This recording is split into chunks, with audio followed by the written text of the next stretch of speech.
kívánok, minden segíthetek. Jó napot kívánok! Ez a kis állatkereskedési bolt, ugye? Igen. Jó, elnézést kérek a zavarásért.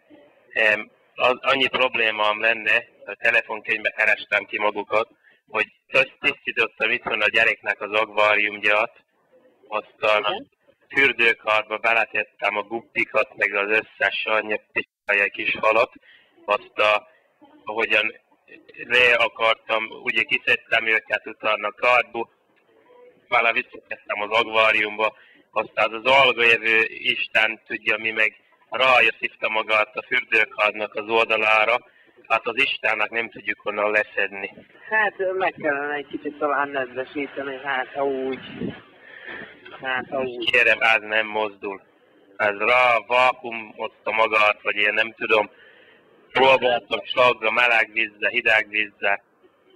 Hát kézzel meg kell mozgatni egy kicsit óvatosan, finoman, hogy ne sérüljön meg az állat. Egy pillanat, mert a gyerekek megjönni. Ne bántsd a halat.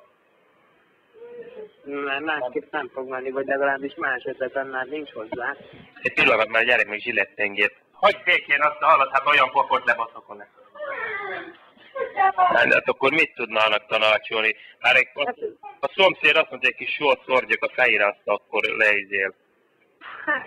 Ez nem pióca mondjuk, de azt nem tudom, próbálja meg. Én azt mondanám, hogy egy kicsit óvatosan a túlsal engedjen egy kis vizet és kézzel, vagy hálóval, meg gondolom van háló, és akkor így egy kicsit megpróbálni úgy nyúlni, hogy belepöckölni a hálóba. Megpróbáljuk, de... Ezt így jobban nem tudom telefonon sajnos elmagyarázni. Nem tudnak valakit kiküldeni, vagy ránézni? Hát azt nem. Mert a gyerekek még megfaszultak teljesen. Hagyd ma a békén azt az egy férszám, maradjatok nyugodtan, az Istenit látni. Telefonálok. Elnézést. Egyszer ilyen három gyerek itt van meg. Ezt másképp nem tudnánk megpróbálni, én sem tudnám másképp sem próbálni. Hát de próbálják meg azt.